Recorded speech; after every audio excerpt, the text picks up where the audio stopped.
트럼프의 약속이 번복되자 중동 전역이 충격에 빠졌습니다. 유조선 호위는 불가능할 것 같습니다. 한 달은 더 기다리십시오. 이란 혁명 수비대의 유조선 위협을 대처해주겠다던 약속에 UAE는 철석같이 믿고 있었습니다. 하지만 전 세계 40%에 달하는 원유를 실은 수백 척의 유조선들이 지금까지도 기뢰와 드론으로 인해 저언부 바다 위에 멈춰 서 있는 상황. 세계 최강이라 불리던 미 해군조차 나서지 못하는 이 상황에서 갑자기 뇌리에 스치는 아이디어가 생각난 UAE. 조용히 한 작은 나라에 제안서를 내밀게 되는데요. 바로 호르무즈 해협을 대체해버릴 대운하를 대한민국과 함께 뚫어버리는 것. 아니 왜 굳이 한국입니까? 미국과 유럽 국가들은 왜 굳이 멀리 있는 한국이 이 거대한 위기의 해답으로 생각하냐며 비아냥거렸지만 UAE의 답변을 듣고는 입을 꾹 닫아버리고 말았는데요. 왜 UAE는 한국이 아니면 성공할 수 없다고 하는 것이었을까요? 중동 전역이 한국만 신뢰하게 된 이유, 지금 바로 낱낱이 공개하겠습니다. 이야기를 시작하기 앞서 사연 속의 제작에 힘이 되는 구독과 좋아요 부탁드립니다. 한국을 응원하신다면 대한민국 화이팅! 이라고 아래 댓글로 남겨주세요. 현재 700척이 넘는 선박이 대기 중입니다. 그 한마디가 귀에 꽂히는 순간 저는 고개를 들 수조차 없었습니다. 아부다비 해상관제센터에 처음 발을 들인 건 호르무즈 해협의 상황이 심상치 않다는 정보를 받은 지 사흘째 되던 날이었습니다.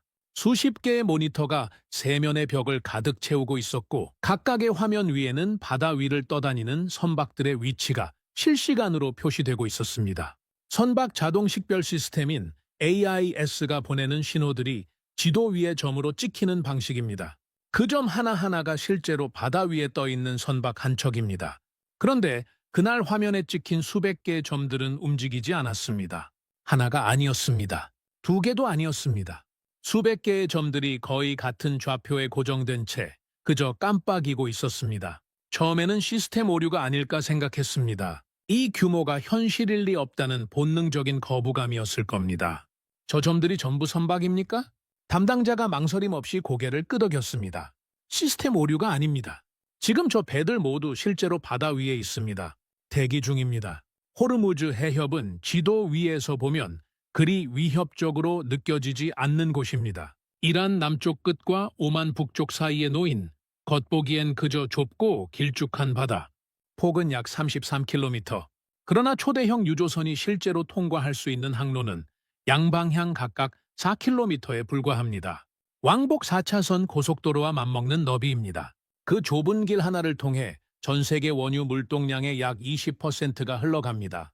사우디아라비아와 이라크의 원유가 쿠웨이트와 UAE에서 생산된 에너지가 모두 이 통로를 지나 아시아로, 유럽으로 향합니다. 한국과 일본, 중국의 공장을 돌리는 에너지가 이곳에서 출발합니다. 유럽의 발전소와 난방 시스템을 켜는 연료도 이 길을 통과합니다. 저는 이 해협을 늘 세계 경제의 동맥이라고 불러왔습니다. 그런데 지금 그 동맥이 멈춰 있었습니다. 상황이 이상하게 흘러가기 시작한 건 며칠 전이었습니다. 이란 혁명 수비대가 호르무즈 해협 인근에서 드론과 고속, 보트를 공격적으로 운용하기 시작했다는 정보가 먼저 들어왔습니다. 여기까지는 이전에도 여러 차례 있었던 일이었습니다. 이란은 오랫동안 이 해협에서 긴장을 높이는 방식으로 국제사회를 압박해왔고 저도 그 패턴에 익숙해져 있었습니다. 그런데 이번에는 다른 정보가 함께 돌기 시작했습니다. 기로의 설치 가능성이었습니다. 어느 루트에서 나온 정보인지 확인할 방법이 없었고 이란이 공식적으로 인정한 것도 아니었습니다. 하지만 그 한 가지 정보가 상황을 완전히 뒤집어 놓았습니다. 몇몇 선박들은 이미 무선 경고를 받았다고 보고해왔습니다. 이 지역은 이란 영해이므로 즉시 항로를 벗어나라는 내용이었습니다. 이란은 해협을 봉쇄하겠다고 공식 선언하지 않았습니다. 그게 오히려 더 무서운 전략이었습니다. 공식 봉쇄 선언이 있다면 국제사회가 즉각 외교적으로 반응하고 군사적 대응도 명분이 생깁니다. 하지만 확인되지 않은 위협, 기로에인지 아닌지 알 수 없는 바다, 그 불확실성 자체가 가장 강력한 무기였습니다. 선박 회사 입장에서는 확인되지 않은 위험 앞에 자신의 선박을 먼저 항로에 밀어 넣을 이유가 없었습니다. 선박 회사들은 선장들에게 지시를 보냈습니다. 일단 멈춰라. 그게 전부였습니다. 단 한 척이라도 피해를 입으면 그 항로에 대한 해상 보험이 흔들립니다. 보험이 흔들리면 다른 선박들도 연쇄적으로 발이 묶입니다. 원유 한 배 못 나르는 손해보다 선박 한 척을 잃는 것이 훨씬 더 큰 재앙이었습니다. 그래서 그들은 멈췄습니다. 하나씩, 둘씩, 결국 수백 척이 바다 위에 그대로 멈춰 서버렸습니다. 유조선, LNG 운반선, 컨테이너선까지 종류도 크기도 다양한 선박들이 같은 자리에 머물러 신호를 보내고 있었습니다. 저는 그동안 수십 편의 공급망 위기 시나리오를 작성했지만 가상의 수치로만 다뤄온 숫자들이 눈앞의 화면 위에서 실제 점으로 찍혀 있는 걸 보는 건 완전히 다른 감각이었습니다. 등고를 타고 차가운 기운이 한 줄기 지나갔습니다. 그날 국제유가는 장중에 급등했습니다. 아시아 주요 정유사들이 비상재고 점검에 들어갔고 유럽 에너지 기업들은 긴급 수급 분석을 시작했습니다. 일부 항공사들은 연료비 급등 시나리오를 내부적으로 검토하기 시작했고 중동산 원유를 주요 수입원으로 삼는 여러 나라의 정부 관계자들이 잇따라 대책 회의에 들어갔다는 소식이 연이어 들렸습니다. 세계 경제 곳곳에서 경고등이 동시에 켜지고 있었습니다. 현장에서 만난 해상보험 전문가가 낮고 조용한 목소리로 말했습니다. 한 척만 터져도 끝입니다. 보험사들이 보증 중단을 선언하는 순간 항로 자체가 닫힙니다. 선주들이 아무리 원해도 보험이 없는 항로의 선박을 내보낼 수는 없어요. 그는 위기를 부풀리려는 게 아니었습니다. 이 업계 사람이라면 이미 상식으로 알고 있는 현실을 담담하게 설명하는 어조였습니다. 그래서 더 무게가 실렸습니다. 저는 창밖으로 시선을 돌렸습니다. 멀리 아라비아만의 수평선이 흐릿하게 보였습니다. 눈에는 아무것도 보이지 않았지만 저 수평선 너머에 수백 척의 선박이 정박해 있다는 사실이 묘하게 실감났습니다. 초대형 유조선 한 척에는 수십만 배럴의 원유가 실릴 수 있습니다. 그런 배 수백 척이 한꺼번에 멈춰 있다는 건 지금 이 순간 수억 배럴의 원유가 바다 위에 갇혀 있다는 뜻이었습니다. 그 원유가 아시아로 가지 못하고 유럽으로 가지 못하고 세계의 공장과 발전소로 흘러가지 못하고 있었습니다. 세계 경제의 피가 멈춰 있었습니다. 저는 곧바로 워싱턴의 연락처로 전화를 걸었습니다. 미 해군 전략 담당자와 연결됐을 때 간략하게 상황을 전달하고 곧장 물었습니다. 5함대가 움직일 준비가 됩니까? 상선 호위 작전은 언제 시작됩니까? 전화기 너머 짧은 침묵이 흘렀습니다. 저는 그 침묵이 얼마나 길었는지 정확히 기억하지 못합니다. 하지만 그 침묵 끝에 돌아온 말은 지금도 뚜렷하게 기억합니다. 현재 상선 호위 작전은 계획되어 있지 않습니다. 저는 말을 잇지 못했습니다. 머릿속이 잠깐 멈추는 느낌이 들었습니다. 그럼 저 배들은 어떻게 합니까? 기다려야 합니다. 전화를 끊고 한동안 그 자리에 서 있었습니다. 기다린다. 세계 원유 공급의 20%가 묶인 상황에서 세계에서 가장 강력한 해군력을 보유한 나라에서 나온 답이 고작 그것이었습니다. 저는 그날까지 미국이 반드시 나설 거라는 걸 의심해 본 적이 없었습니다. 어떤 해상 위기가 생겨도 미 해군이 바다를 정리해 왔습니다. 그게 제가 수십 년을 살아오면서 쌓아온 확신이었습니다. 그런데 그 확신에 그날 처음으로 금이 갔습니다. 다시 화면으로 시선을 돌렸습니다. 점들은 여전히 움직이지 않았습니다. 수백 개의 점들이 전부 선박이라는 사실을 다시 떠올리는 순간 뭔가 무거운 것이 가슴 한가운데 내려앉는 느낌이 들었습니다. 이건 단순한 해상 분쟁이 아니었습니다. 세계 경제를 이어주는 동맥이 막혀 있었고 그것을 지금 당장 뚫을 준비가 된 나라가 어디에도 보이지 않았습니다. 그 사실이 저를 처음으로 진짜 두렵게 만들었습니다. 저는 아부다비에 온 지 며칠 동안 숙소로 제대로 돌아가지 못했습니다. 관제센터와 현장 관계자들을 오가며 상황을 파악하는 것이 전부였습니다. 하루하루가 지날수록 바다 위의 점들은 줄어들지 않았고 오히려 더 많은 선박들이 대기 신호를 보내고 있었습니다. 세계 경제의 아픔이 화면 위에서 하루하루 더 짙어졌습니다. 어느 날 저녁 관제센터를 나오다가 저는 혼자 이런 생각을 했습니다. 세계가 지금 누군가를 기다리고 있다. 그런데 그 누군가가 나타날 기미가 보이지 않는다. 이 생각이 머릿속을 떠나지 않은 채 저는 아부다비의 밤속으로 걸어 들어갔습니다. 그리고 며칠 뒤 예상치 못한 일이 일어났습니다. 경보음이 울린 건 자정이 막 지난 시각이었습니다. 저는 아부다비 방공 통제실 인근 대기실에 앉아 현장 보고서를 검토하다가 갑작스러운 사이렌 소리의 자리에서 일어섰습니다. 처음에는 훈련 경보인 줄 알았습니다. 그 시간에 실제 공격이 들어올 거라고는 쉽게 생각하기 어려웠으니까요. 하지만 통제실 문이 열리며 장교가 급하게 뛰어 들어왔을 때 그의 표정만으로 이게 훈련이 아니라는 걸 알 수 있었습니다. 탄도 궤적 확인. 북쪽에서 복수의 물체가 접근 중입니다. 레이더 화면에는 빠르게 이동하는 점들이 여러 개 찍혀 있었습니다. 수직으로 치솟다가 포물선을 그리며 내려오는 궤적이 하나. 낮고 빠르게 수평으로 날아오는 것들이 여럿이었습니다. 미사일과 드론이 혼합된 형태의 공격이었습니다. 이란 방향에서 발사된 것으로 추정됐고 목표는 UAE의 에너지 시설과 항만 인프라였습니다. 저는 그 순간 숨이 멎는 느낌이 들었습니다. 이건 단순히 해협에서 압박을 가하는 수준이 아니었습니다. 이란은 바다만 막은 게 아니라 육지 위의 에너지 시설까지 동시에 위협하는 전면적인 전략을 펼치고 있었습니다. 해협 밖에 머물고 있는 선박들이 원유를 싣고 출발할 기항지 자체를 공격하는 것이었습니다. 이 공격이 성공한다면 바다가 아니라 땅까지 봉쇄되는 셈이었습니다. 통제실 안에 순식간에 긴장이 가득 찼습니다. 여러 장교들이 동시에 자리에서 일어났고 모니터마다 붉은 표시들이 빠르게 업데이트됐습니다. 각 부서에서 상황 보고가 쏟아지기 시작했습니다. 저는 한쪽 구석에 서서 화면을 바라보며 숨을 참았습니다. 이 통제실에서 제가 할 수 있는 일은 아무것도 없었습니다. 그저 지켜보는 것이 전부였습니다.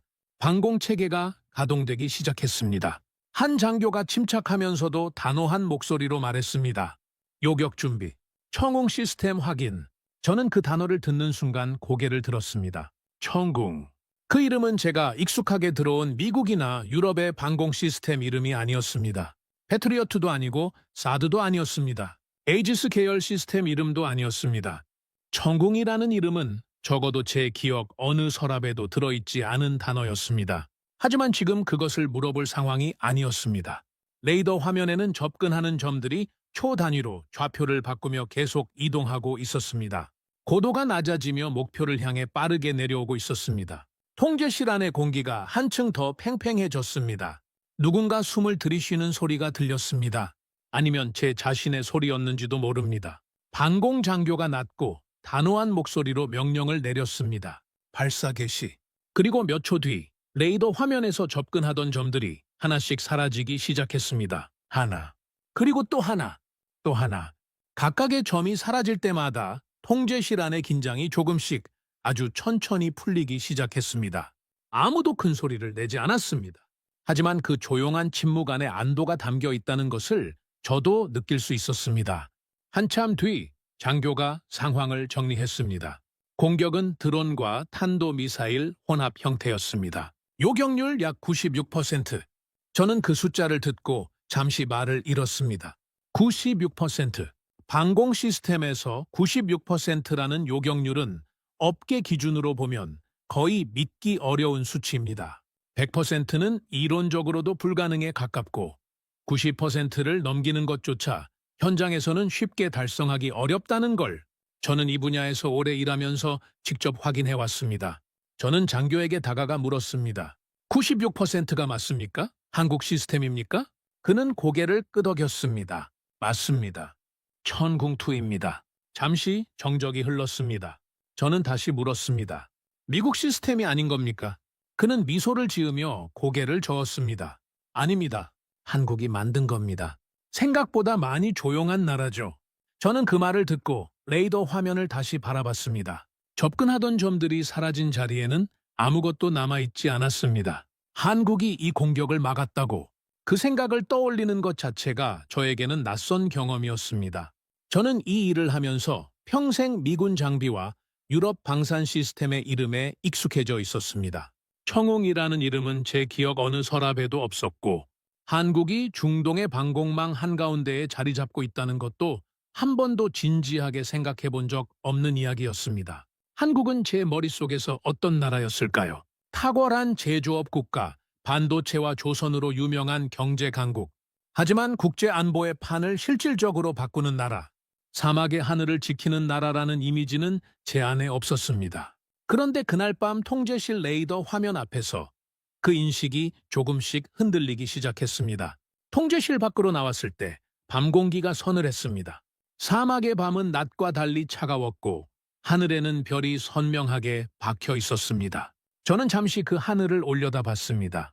조금 전까지 저 하늘을 가르며 날아오던 것들이 지금은 사라지고 없었습니다.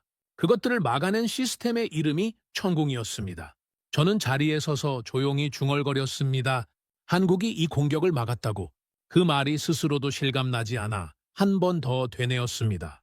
숙소로 돌아와 노트북을 열고 천궁2를 검색했습니다. 한국 방위산업에서 개발한 중거리 지대공 미사일 시스템이었습니다. 탄도미사일과 드론, 순항미사일을 동시에 요격할 수 있는 다목적 방공체계. UAE가 이 시스템을 도입하기까지의 과정이 간략하게 소개돼 있었습니다. 실제 요격 시험을 거쳐 계약이 성사됐고 단순한 무기 거래가 아니라 기술 협력과 운용 훈련까지 포함된 종합 패키지였다고 나와 있었습니다. 저는 화면을 보며 한동안 생각에 잠겼습니다.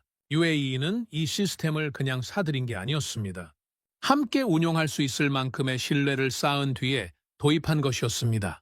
그 신뢰가 오늘 밤 사막의 하늘 위에서 실제로 증명됐습니다. 에너지 안보 분야에서 23년을 보냈지만 이 지역의 안보를 실제로 지켜내는 장면에서 한국이라는 이름이 등장할 거라고는 단 한 번도 상상해 본 적이 없었습니다. 중동의 위기를 해결할 수 있는 나라라면 반드시 강대국이어야 한다는 전제가 제 안에 너무나 단단하게 자리 잡고 있었던 것 같습니다. 그런데 그날 밤 사막의 하늘 아래에서 그 전제에 처음으로 금이 갔습니다. 저는 노트북을 닫고 잠시 창밖을 바라봤습니다. 어둠 속 사막은 고요했습니다. 그리고 그 다음 날부터 저는 더 많은 것을 알고 싶어졌습니다. 한국이 이 지역에서 실제로 어떤 존재인지 그 답을 찾아가는 길에서 저는 그동안 전혀 알지 못했던 사실들을 하나씩 마주하게 됩니다. 그날 이후 며칠이 지났습니다. 호르무즈 해협의 상황은 나아지지 않았습니다. 아니, 정확하게 말하자면 나아질 기미조차 보이지 않았습니다. 관제센터 화면 위의 점들은 여전히 같은 자리에 머물러 있었고 유가는 날마다 조금씩 더 올랐습니다. 세계 각지의 언론들은 앞다투어 이 상황을 보도하기 시작했고 국제경제기관들은 잇따라 성장률 전망치를 하향 조정했습니다.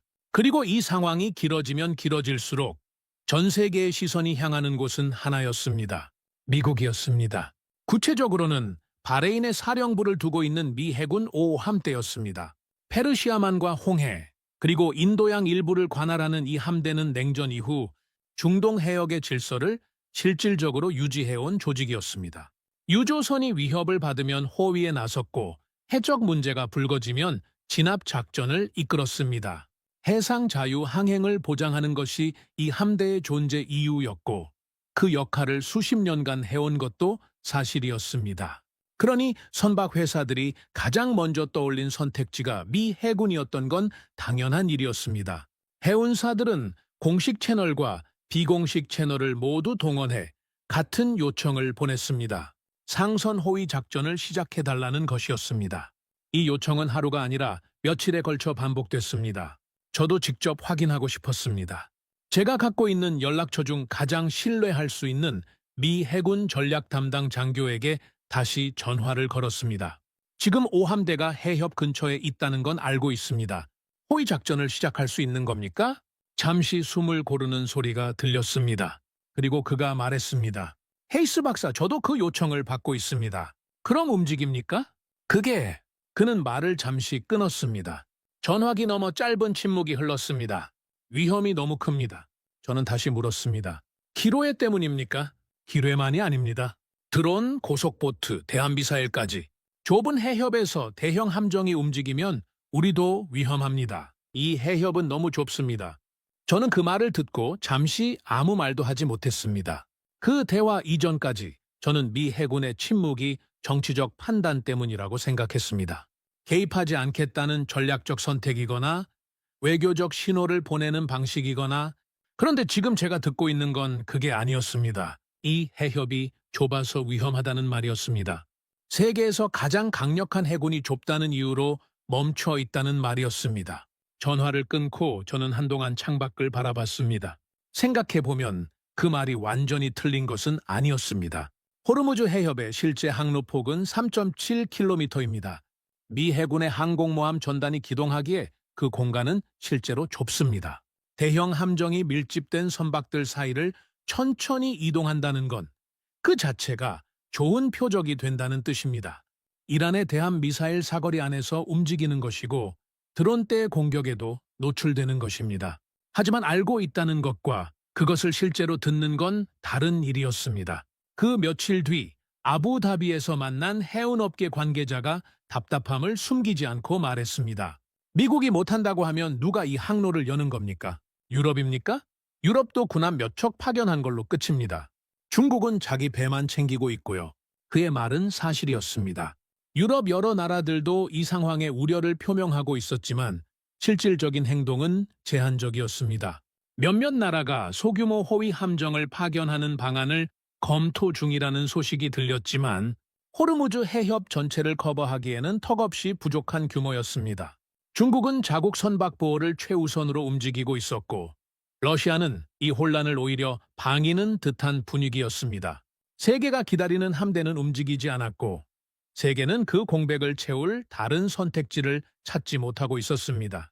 보험사들의 경고는 이미 현실이 되고 있었습니다. 국제해운보험 시장에서 중동 항로에 대한 보험료가 급격히 올랐습니다.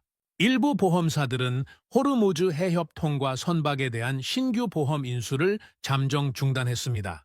이미 운항 중인 선박에 대한 보증도 흔들리기 시작했습니다. 보험이 없으면 선박은 움직일 수 없습니다. 아무리 선장이 용감해도 아무리 선사가 원해도 보험 없이 수십만 톤짜리 유조선을 위험 해역에 보낼 수는 없었습니다. 상황은 생각보다 훨씬 빠르게 악화되고 있었습니다. 저는 그날 밤 숙소에 돌아와 지도를 펼쳐놓고 오래 앉아 있었습니다. 호르무즈 해협을 중심으로 사방을 살펴봤습니다. 이 통로가 막히면 대한항로는 무엇인지, 원유를 실어 나를 수 있는 다른 방법은 없는지, 아프리카 희망봉을 돌아가는 루트가 있긴 했습니다.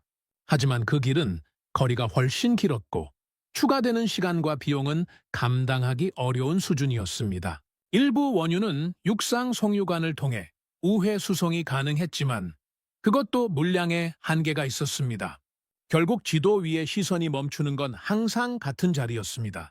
호르무즈 해협이었습니다. 이 좁은 통로 말고는 지금 당장 세계 원유 수요를 감당할 방법이 없었습니다. 그 사실이 이란을 이토록 강하게 만드는 이유였습니다. 실제로 전면전을 벌이지 않아도 그냥 이 통로에 공포를 심어두는 것만으로도 세계 경제를 흔들 수 있었습니다. 이란이 수십 년에 걸쳐 갈고 닦은 전략이 이것이었고 지금 그 전략이 정확하게 작동하고 있었습니다. 그리고 그 공포 앞에서 강대국들은 움직이지 않고 있었습니다. 저는 그동안 세계 에너지 안보를 연구하면서 한 가지를 당연하게 여겨왔습니다. 어떤 위기가 와도 결국 강대국이 나선다는 것이었습니다. 미국이 먼저 움직이거나 아니면 국제사회가 힘을 합쳐 해결하거나 그렇게 돌아가는 것이 세계 질서라고 믿었습니다. 그 믿음이 흔들린 건 불과 며칠 전이었지만 지금 이 순간 그것은 이미 완전히 무너지고 있었습니다. 강대국들이 망설이는 사이 바다 위의 선박들은 계속 멈춰 있었고 세계 경제의 시계는 조금씩 느려지고 있었습니다. 저는 지도를 덮었습니다. 그리고 이런 생각이 들었습니다. 이 공백을 누군가는 채워야 한다. 강대국이 못한다면 다른 방식으로 이 문제에 접근할 수 있는 누군가가 있어야 한다. 그런데 과연 그게 가능한 일일까? 저는 그 질문을 품은 채 아부다비의 밤을 보냈습니다. 그리고 다음 날 저는 예상치 못한 자리에 앉게 됩니다. 회의 요청이 온 건 아침 이른 시각이었습니다. 발신인은 UAE 에너지부였습니다. 내용은 간단했습니다. 현재 상황에 대한 전략 논의를 위해 소수 인원이 모이는 자리가 있는데 외부 전문가 자격으로 참석해 줄 수 있겠느냐는 것이었습니다. 저는 주저없이 응했습니다. 어차피 현장에서 할 수 있는 일이 많지 않은 상황이었고 이 나라의 정책 당국이 지금 상황을 어떻게 읽고 있는지가 궁금했습니다. 회의실은 아부다비 정부 청사 안쪽에 있었습니다. 규모는 크지 않았습니다. 테이블 주위에 앉은 사람이 10명이 차에 되지 않았고 다들 말수가 적고 표정이 무거웠습니다. 테이블 위에는 중동 지도 하나가 크게 펼쳐져 있었습니다. 걸프만에서 시작해 오만해까지 이어지는 해상 교통로가 표시된 지도였습니다. 회의를 이끈 건 UAE 에너지 장관이었습니다. 이름은 압둘라 알하마디. 50대 중반의 차분한 인상을 가진 인물이었습니다. 목소리를 높이는 법이 없었고 말 한마디를 꺼낼 때마다 신중하게 골라서 쓴다는 인상을 줬습니다. 그가 먼저 상황을 정리했습니다. 현재 해협을 통과하는 선박은 사실상 멈춘 상태입니다. 우리 원유 수출량도 급격히 줄었습니다. 이 상태가 지속되면 재정적으로도 전략적으로도 감당하기 어렵습니다. 회의실 안에 무거운 침묵이 흘렀습니다. 한 장교가 말을 받았습니다. 기로의 제거 작전을 시작하면 몇 주는 걸립니다. 그동안 수출은 마비 상태입니다. 다른 참석자가 덧붙였습니다. 연합해상작전을 구성하더라도 실질적인 운용까지 시간이 필요합니다. 단기 해법이 없습니다. 해결책을 하나씩 꺼낼 때마다 이유가 생겼고 그 이유마다 문이 닫혔습니다. 회의실은 가능성을 논의하는 공간이 아니라 불가능한 것들을 하나씩 확인하는 공간처럼 느껴졌습니다. 잠시 침묵이 흐른 뒤 장관이 저를 바라봤습니다. 헤이스 박사, 외부에서 이 상황을 보면 어떻습니까? 현실적인 선택지가 있습니까? 저는 잠시 생각했습니다. 솔직하게 말하는 것이 맞다고 판단했습니다. 결국 미국이 개입할 겁니다. 이 상황이 더 길어지면 안 움직일 수가 없습니다. 정치적으로도 경제적으로도. 회의실 안 몇몇 사람들이 서로를 바라봤습니다. 짧은 눈빛이 오갔습니다. 그것이 무슨 의미인지 저는 처음에 읽지 못했습니다. 그리고 장관이 천천히 고개를 저었습니다. 그럴 가능성은 낮습니다. 헤이스 박사. 저는 놀랐습니다. 장관의 말투는 단순히 의견을 다룬 것이 아니었습니다. 이미 결론을 내린 사람의 어조였습니다. 그래서 우리는 다른 방향을 보고 있습니다. 어떤 방향 말입니까? 그는 잠시 말을 멈췄습니다. 회의실이 조용해졌습니다. 그리고 그가 꺼낸 단어는 짧았습니다. 코리아. 저는 그 단어를 듣는 순간 뭔가가 귓속에서 어긋나는 느낌이 들었습니다. 코리아. 한국. 저는 순간 제가 잘못 들은 건 아닌지 확인하고 싶었습니다. 한국이요? 장관이 고개를 끄덕였습니다. 저는 이해가 되지 않았습니다. 한국이 이 해협 문제를 해결할 수 있다는 겁니까? 한국은 이 지역에 군사력을 투사할 수 있는 나라가 아닙니다. 전략적으로도 외교적으로도. 장관은 미소를 지었습니다. 제가 예상 가능한 반응을 하고 있다는 것을 이미 알고 있다는 듯한 미소였습니다. 우리는 군대를 이야기하는 것이 아닙니다. 저는 그 말에 멈췄습니다. 군대가 아니라면 무엇을 이야기하는 걸까요? 외교입니까? 경제 지원입니까? 저는 다음 말을 기다렸습니다. 장관은 테이블 위에 지도를 가리켰습니다. 그의 손가락은 걸프만을 따라 천천히 이동했습니다. 사우디아라비아 해안을 지나 UAE 내륙을 가로질러 동쪽 해안 방향으로 멈췄습니다. 멈춘 곳은 푸자이라였습니다. 이 항구는 호르무즈 해협 바깥에 있습니다. 오만해와 바로 연결됩니다. 저는 고개를 끄덕였습니다. 그것은 이미 알고 있는 사실이었습니다. 만약 선박들이 이 해협을 통과하지 않아도 여기서 바로 원유를 선적할 수 있다면 어떨까요? 저는 그 말의 의미를 순간적으로 파악하려 했습니다. 해협을 우회한다는 말입니까? 그러려면 내륙을 가로지르는 이동수단이 있어야 합니다. 송유관이 있습니까? 일부는 있습니다. 하지만 그것만으로는 부족합니다. 그리고 그는 잠시 숨을 고른 뒤 덧붙였습니다. 그래서 더 큰 것을 검토하고 있습니다. 온하입니다. 회의실 안에 다시 침묵이 흘렀습니다. 저는 그 단어를 소화하는데 잠시 시간이 필요했습니다. 웅아. 사막을 가로지르는 운하. 그건 단순히 송유관을 놓는 일이 아니었습니다. 배가 실제로 지나갈 수 있는 물길을 사막 한가운데 뚫겠다는 이야기였습니다. 그 규모가 어떻게 됩니까? 장관이 간략하게 말했습니다. 대략 180km입니다. 저는 그 숫자를 들고 잠시 아무 말도 하지 못했습니다. 수에즈 운하 길이가 약 193km입니다. 그와 맞먹는 규모의 운하를 사막에 뚫겠다는 이야기였습니다. 그것도 모래 위에 물이 없는 땅에. 이건 수십 년짜리 프로젝트입니다. 지금 당장의 위기를 해결할 수 있는 방안이 아닙니다. 그렇습니다. 하지만 이 위기는 이번 한 번으로 끝나지 않습니다. 그 말은 틀리지 않았습니다. 이란은 수십 년 동안 이 카드를 써왔고 앞으로도 쓸 것입니다. 지금 당장의 위기를 넘기더라도 근본적인 구조가 바뀌지 않는 한 같은 일은 반복됩니다. 호르무즈 해협이라는 병목 자체를 해결하지 않는 한 세계는 계속 이란의 위협 앞에 취약한 상태로 남습니다. 저는 다시 물었습니다. 그 프로젝트를 한국이 맡는다는 겁니까? 장관이 고개를 끄덕였습니다. 가능성이 있다고 봅니다. 저는 잠시 생각했습니다. 이 규모의 프로젝트를 실제로 해낼 수 있는 나라가 어디일까? 시공 능력, 기술력, 속도, 그리고 이 지역에서 쌓아온 신뢰. 그 조건들을 동시에 갖춘 나라를 떠올려 봤습니다. 미국은 이런 대형 인프라 프로젝트를 직접 시공하는 나라가 아닙니다. 유럽의 건설 컨소시엄은 의사결정이 느리고 납기를 지키는 데 어려움을 겪는 경우가 많았습니다. 중국은 기술력이 있지만 UAE가 정치적으로 중국의 그 정도 규모의 프로젝트를 맡기는 데는 다른 계산이 필요했습니다. 그리고 한국, 저는 이틀 전에 레이더 화면에서 봤던 장면을 떠올렸습니다. 사막의 하늘을 가르며 날아오던 미사일을 96%의 요격률로 막아낸 시스템, 천궁2, 그것도 한국이었습니다. 장관이 마지막으로 이렇게 말했습니다. 우리는 이미 그 나라와 함께 일해봤습니다. 그들이 어떻게 일하는지 알고 있습니다. 회의실을 나오며 저는 지도 위에 선 하나를 머릿속에 그렸습니다.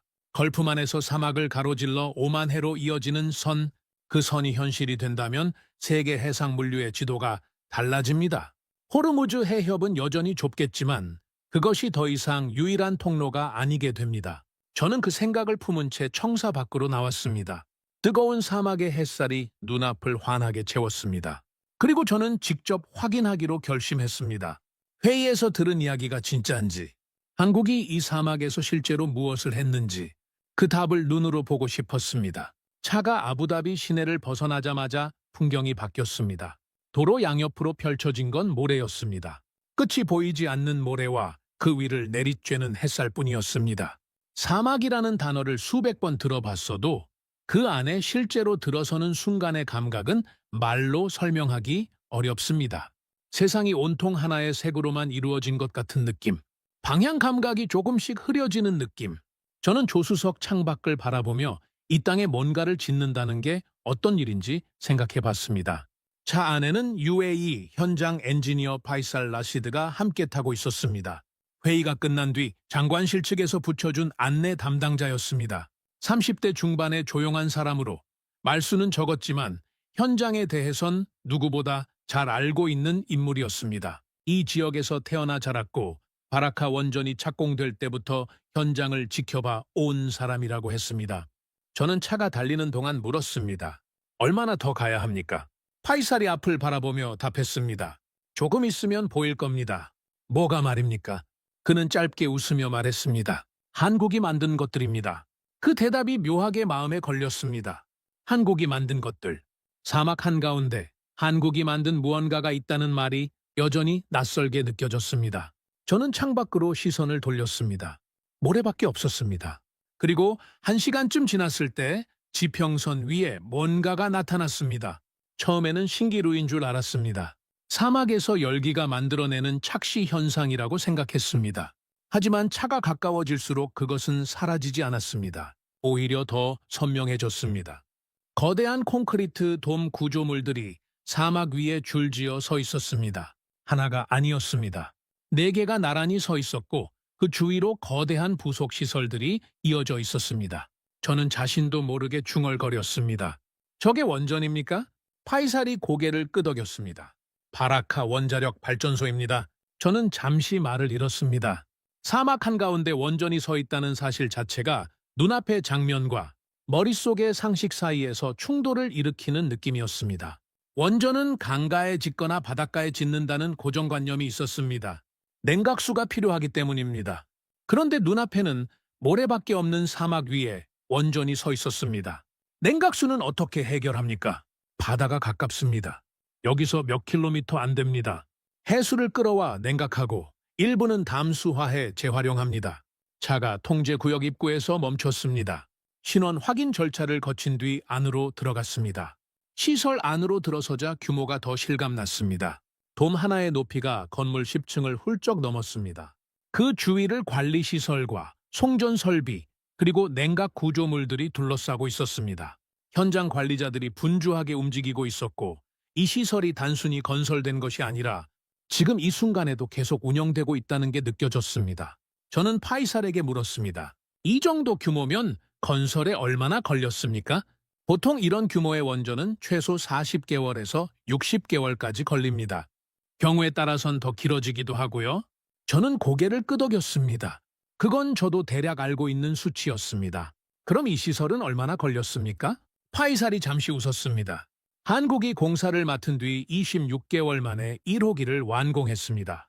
저는 그 말을 듣고 머릿속으로 계산을 시작했습니다. 그리고 계산이 끝나기 전에 입이 먼저 열렸습니다. 거의 절반입니다. 파이살이 담담하게 답했습니다. 그래서 우리가 기적이라고 부릅니다. 저는 잠시 할 말을 잃었습니다. 26개월, 단순히 빠른 게 아니었습니다. 원전 건설은 안전 기준이 세계에서 가장 엄격한 분야 중 하나입니다. 빠르게 짓겠다고 안전을 타협하면 인허가 자체가 불가능합니다.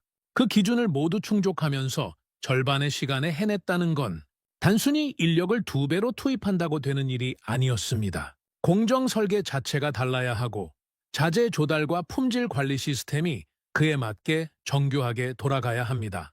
저는 그 자리에 서서 돔 구조물을 올려다 봤습니다. 콘크리트 표면이 사막의 햇살을 받아 하얗게 빛나고 있었습니다. 이 안에서 지금 이 순간에도 핵 반응이 일어나고 있고 그 에너지가 UAE 전역으로 흘러나가고 있었습니다. 사막 국가에 전기를 공급하는 심장이 이곳에 있었습니다. 그리고 그 심장을 만든 나라가 한국이었습니다. 시설을 둘러본 뒤 우리는 해안 방향으로 이동했습니다. 차로 30분쯤 달리자 바다가 보였습니다. 그리고 해안선을 따라 또 하나의 거대한 시설이 펼쳐져 있었습니다. 바닷물을 끌어올리는 굵은 파이프들이 줄지어 이어졌고 거대한 처리 시설들이 그 옆에 자리 잡고 있었습니다. 담수화 플랜트입니다. 파이살이 먼저 말했습니다. 제가 물어보기도 전에 저는 시설 규모를 살펴보며 물었습니다. 하루에 얼마나 생산합니까? 수십만 톤입니다. UAE 주요 지역의 식수와 생활용수를 여기서 공급합니다. 저는 그 말을 듣고 잠시 생각했습니다. 사막 국가에서 물은 단순한 자원이 아닙니다. 물이 없으면 사람이 살 수 없고 사람이 없으면 나라가 존재할 수 없습니다.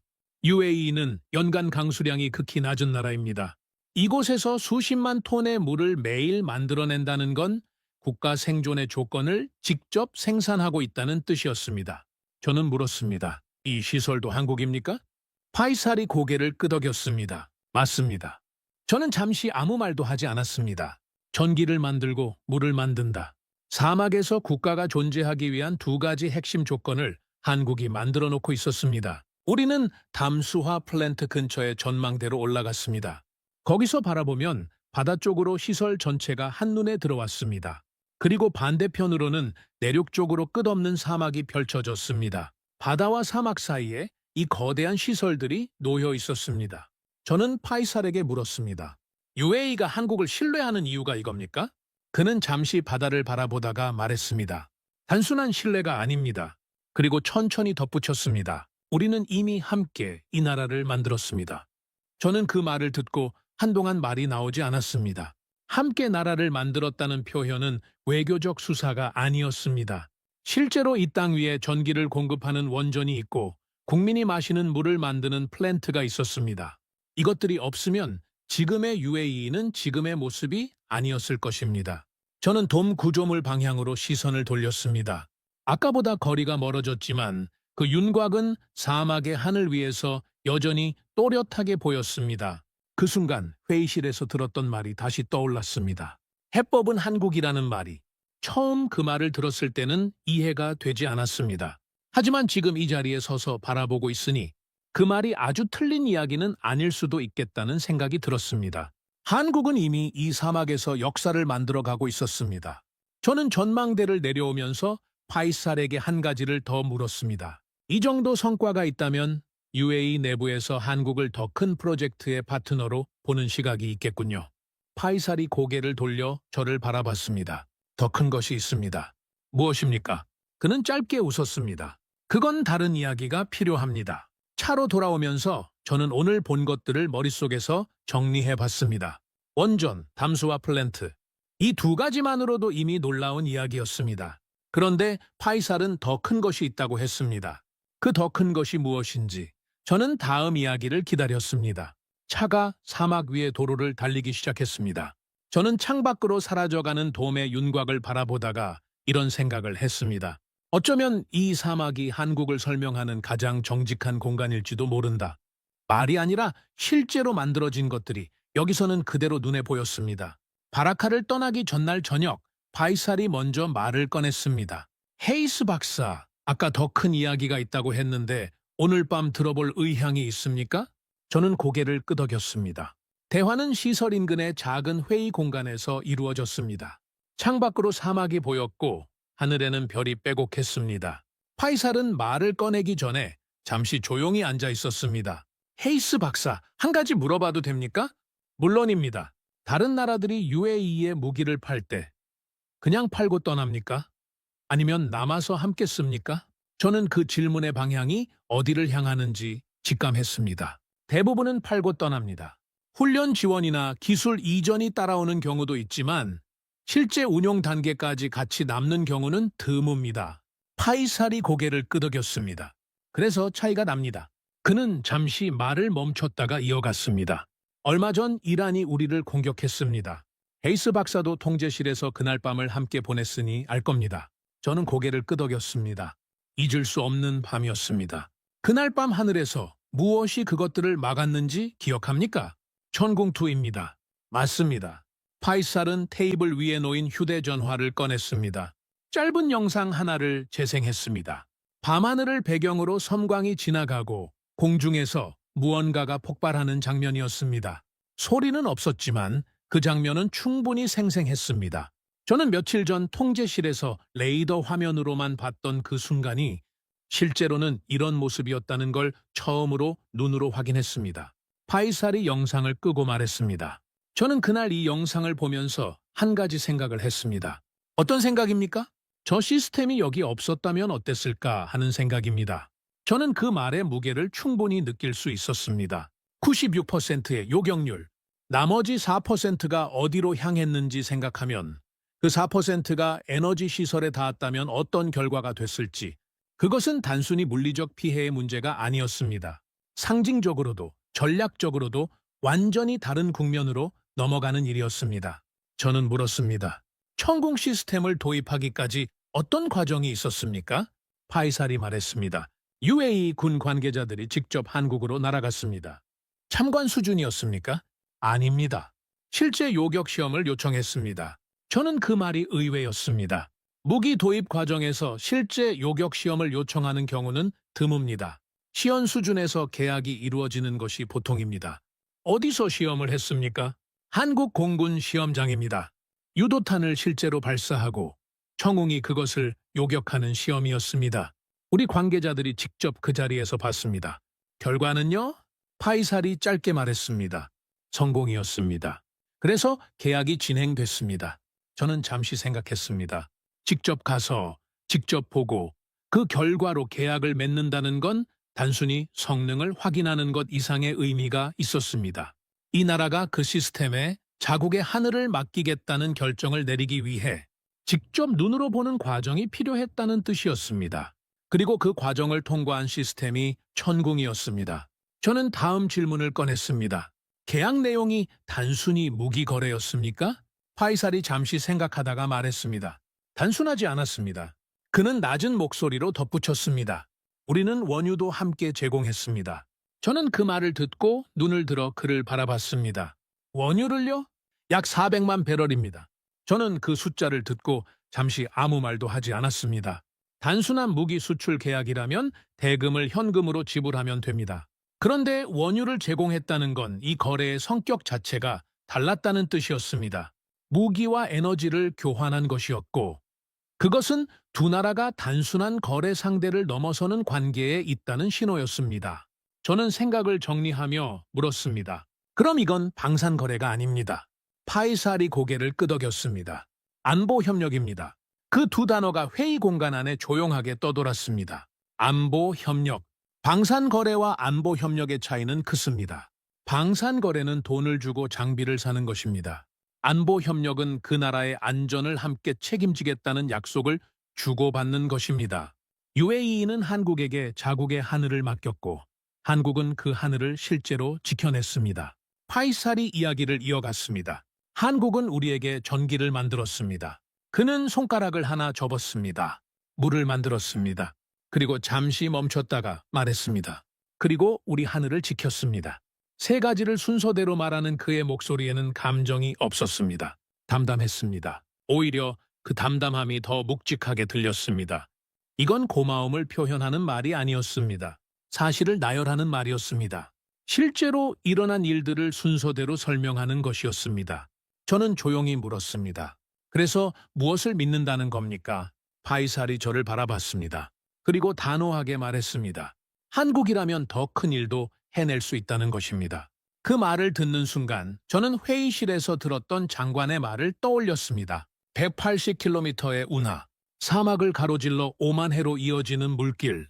그 이야기가 처음엔 황당하게 들렸습니다. 하지만 지금 이 자리에서 돌아보면 그것이 황당한 이야기인지 아닌지가 조금씩 달라 보이기 시작했습니다.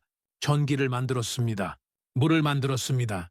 하늘을 지켰습니다. 그 세 가지를 이미 해낸 나라라면 사막의 운하를 뚫는 것이 불가능한 일이라고 단정할 수 있을까요? 저는 창밖으로 시선을 돌렸습니다.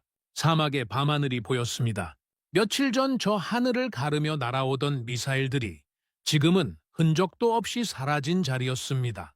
그것들을 막아낸 이름이 천공이었고 그것을 만든 나라가 한국이었습니다. 저는 그날 밤 파이살과 헤어지고 숙소로 돌아와 한동안 천장을 바라봤습니다. 머릿속에서 여러 장면들이 하나씩 지나갔습니다. 관제센터의 멈춘 점들, 통제실의 레이더 화면, 사막 위의 돔 구조물, 바닷물을 끌어올리는 파이프들, 그리고 밤하늘을 가르던 섬광. 그 모든 것의 공통점을 찾는 데는 그리 오랜 시간이 걸리지 않았습니다. 한국이었습니다. 저는 23년 동안 이 지역의 에너지 안보를 연구해 왔습니다.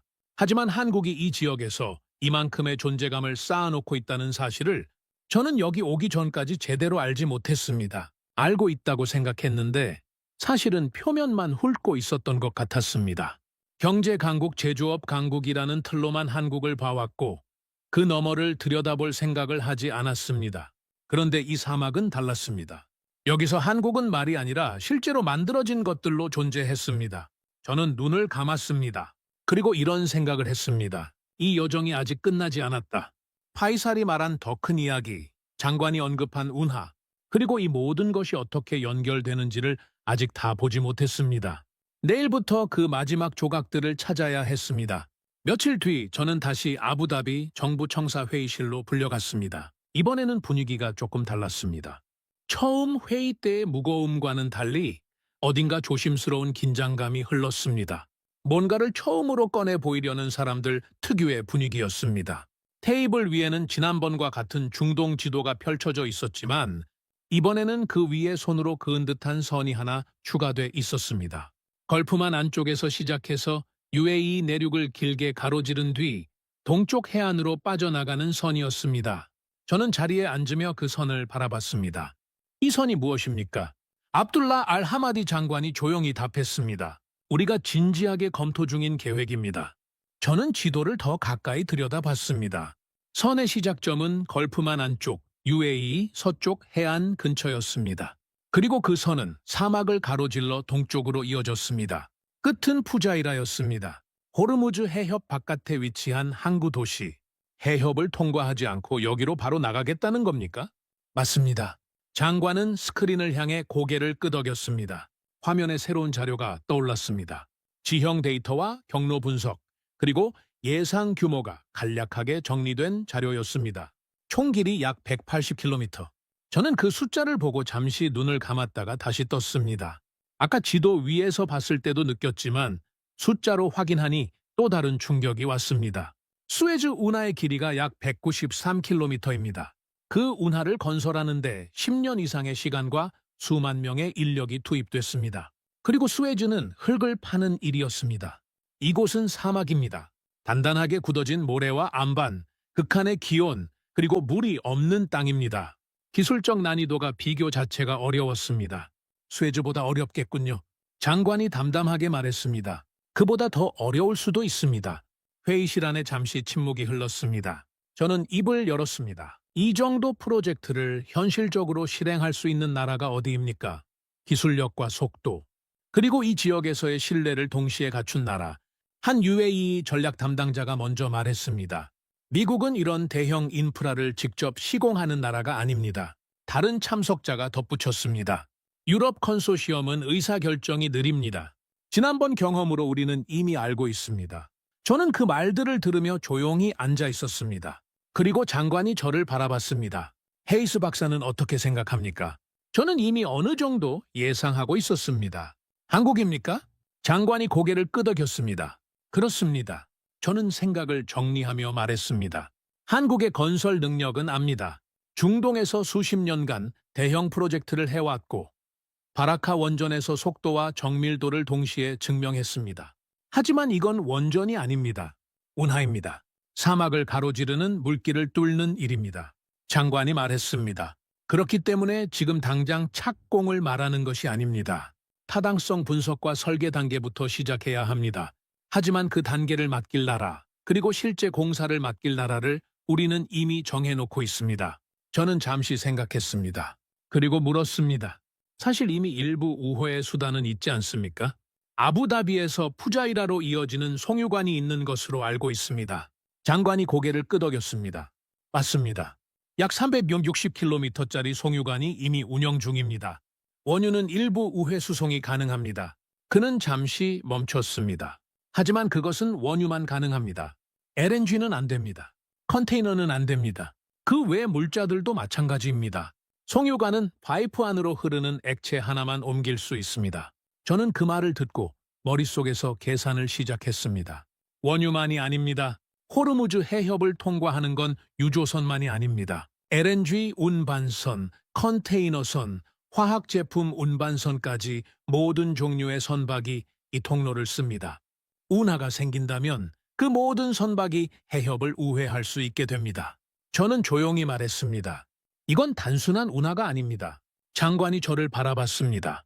저는 말을 이어갔습니다. 이 운하가 현실이 된다면 세계 해상 물류의 지도가 바뀝니다. 호르무즈 해협은 여전히 존재하겠지만 그것이 더 이상 유일한 통로가 아니게 됩니다. 이란이 해협을 아무리 위협해도 세계 경제는 다른 길로 흘러갈 수 있습니다. 장관이 미소를 지었습니다. 제가 그 의미를 이해했다는 것을 알아채는 미소였습니다. 그래서 우리가 검토하는 것입니다. 회의실 안에 다시 침묵이 흘렀습니다. 이번엔 답답한 침묵이 아니었습니다. 뭔가 거대한 것을 앞에 두고 그 크기를 가늠하는 침묵이었습니다. 저는 지도 위의 선을 다시 바라봤습니다. 걸프만에서 시작해 사막을 가로질러 오만 해로 이어지는 그 선. 지도 위에서는 가는 선 하나에 불과했습니다. 하지만 그 선이 현실이 된다면 그것은 중동의 지형만 바꾸는 게 아니었습니다. 수십 년간 유지되어온 세계 에너지 수송 질서를 바꾸는 일이었습니다. 장관이 마지막으로 말했습니다. 헤이스 박사, 우리는 이미 알고 있습니다. 저는 물었습니다. 무엇을 말입니까? 그는 단호하게 말했습니다. 누가 이 일을 해낼 수 있는지 말입니다. 회의실을 나오면서 저는 발걸음이 느려지는 것을 느꼈습니다. 처음 이 회의실에 들어왔을 때와 지금의 저는 같은 사람이었지만 머릿속에 담긴 것들은 완전히 달라져 있었습니다. 사막의 원전, 바닷물로 만든 식수, 밤하늘을 지킨 방공망, 그리고 지금 이 운하 구상까지 이 모든 것이 하나의 이름을 향해 모이고 있었습니다. 저는 청사 밖으로 나와 뜨거운 햇살 아래 잠시 멈춰 섰습니다. 그리고 이런 생각이 들었습니다. 세계 질서라는 건 결국 누가 현장에서 실제로 일을 해내느냐로 결정된다. 회의실에서 발언권을 얼마나 갖느냐가 아니라 그 생각을 품은 채 저는 마지막 정리를 위해 발걸음을 옮겼습니다. 며칠 뒤 저는 다시 호르무즈 상황 보고서를 펼쳤습니다. 변한 것들이 있었고 변하지 않은 것들도 있었습니다. 이란은 여전히 해협 인근에서 압박을 늦추지 않고 있었습니다. 국제 유가는 여전히 높은 수준에 머물렀고 일부 선박들은 여전히 항로에 들어서지 못한 채 대기 중이었습니다. 강대국들은 여전히 신중했고 국제사회의 외교적 노력은 여전히 뚜렷한 성과를 내지 못하고 있었습니다. 변한 것은 제 안에 있었습니다. 저는 이 사태를 처음 목격했을 때와 지금의 제가 같은 눈으로 이 상황을 보고 있지 않다는 걸 알았습니다. 세계 경제의 동맥이 막혔고 강대국이 나서지 않는다는 현실 앞에서 처음엔 막연한 공포를 느꼈습니다. 그런데 지금은 그 공포가 조금 다른 모양을 하고 있었습니다. 문이 닫혔다는 공포가 아니라 다른 문이 어디에 있는지를 생각하게 되는 공포였습니다. 저는 창밖을 바라봤습니다. 아부다비의 하늘은 그날도 맑았고 햇살은 사막을 변함없이 내리쬐고 있었습니다. 그 며칠 사이 저는 이 지역에서 여러 사람들을 만났습니다. 해운 업계 관계자, 에너지 전문가, 군 관계자까지 다양한 배경을 가진 사람들이었습니다. 그들은 저마다 다른 언어로 다른 맥락에서 이야기했지만 묘하게도 같은 방향을 가리키고 있었습니다. 처음엔 우연이라고 생각했습니다. 그런데 같은 이름이 반복될수록 우연이라는 설명이 점점 설득력을 잃어갔습니다. 한국 회의실에서 처음 그 이름을 들었을 때 저는 솔직히 당혹스러웠습니다. 이 위기를 해결할 나라가 한국이라는 말은 제가 가진 세계 질서의 상식과 정면으로 충돌했습니다. 세계의 위기는 강대국이 해결한다는 믿음, 그것은 제가 23년 동안 이 일을 하면서 한 번도 의심해보지 않은 전제였습니다. 하지만 이 사막에서 저는 그 전제를 뒤집는 장면들을 하나씩 목격했습니다. 바라카 원전, 사막 한가운데 세워진 4개의 돔, 착공부터 완공까지 26개월. 누군가 기적이라고 불렀고 저도 그 표현에 동의했습니다. 담수화 플랜트, 바닷물을 끌어올려 수십만 톤의 식수를 만들어내는 시설. 물이 없으면 사람이 살 수 없는 이 땅에서 매일 그 물을 만들어내고 있었습니다. 그리고 천공투, 96%의 요격률로 사막의 하늘을 지킨 방공 시스템. 그것이 사용된 건 시험장이 아니라 실제 공격이 들어온 날 밤이었습니다. 이것들은 계획이 아니었습니다. 이미 만들어져 있는 것들이었습니다. 저는 보고서를 덮고 의자를 뒤로 젖혔습니다. 그리고 천천히 생각해봤습니다. 지금 이 위기가 어떻게 해결될 것인지를 예측하는 게 아니라 이 위기가 세계에 어떤 질문을 던지고 있는지를 생각해봤습니다. 강대국들이 움직이지 않는 공백 속에서 누가 실질적인 역할을 하고 있는가? 군사력이 아니라 기술력으로, 위협이 아니라 신뢰로 이 지역의 자리를 잡아가고 있는 나라가 어디인가? 그리고 세계가 찾고 있는 해답이 어쩌면 강대국이 아닌 곳에 있을 수 있다는 가능성을 이 사막은 조용히 보여주고 있었습니다.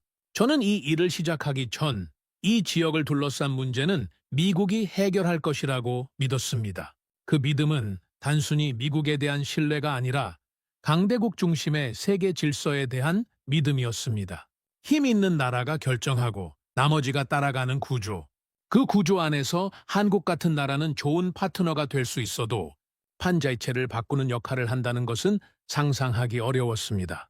그런데 지금 이 사막에서 그 상상이 흔들리고 있었습니다.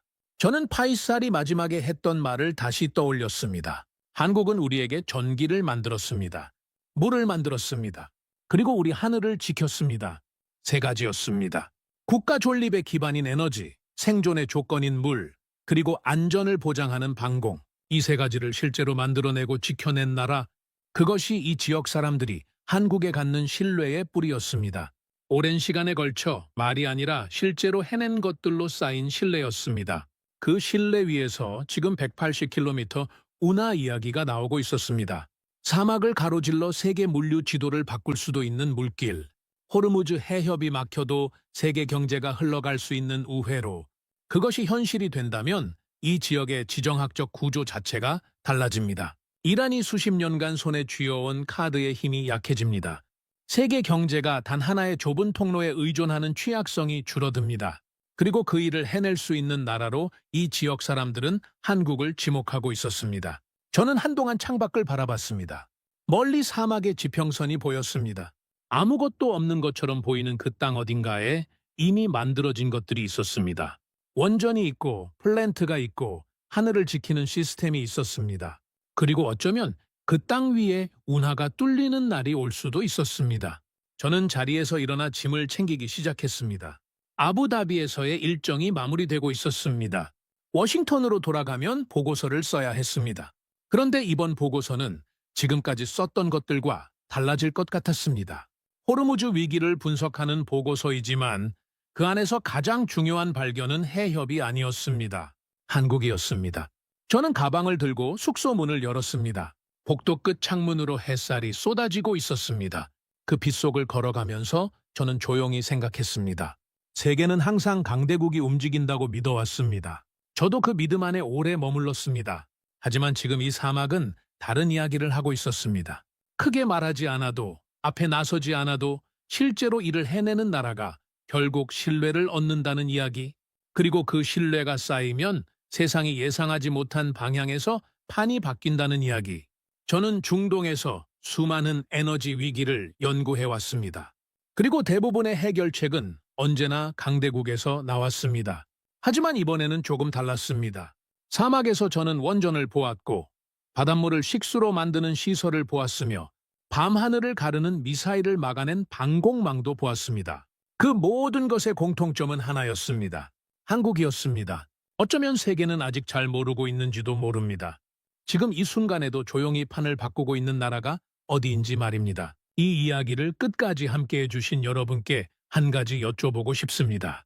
이 스토리를 보시면서 한국이라는 나라가 세계 무대에서 어떤 역할을 하고 있는지 새롭게 느끼신 부분이 있으셨나요?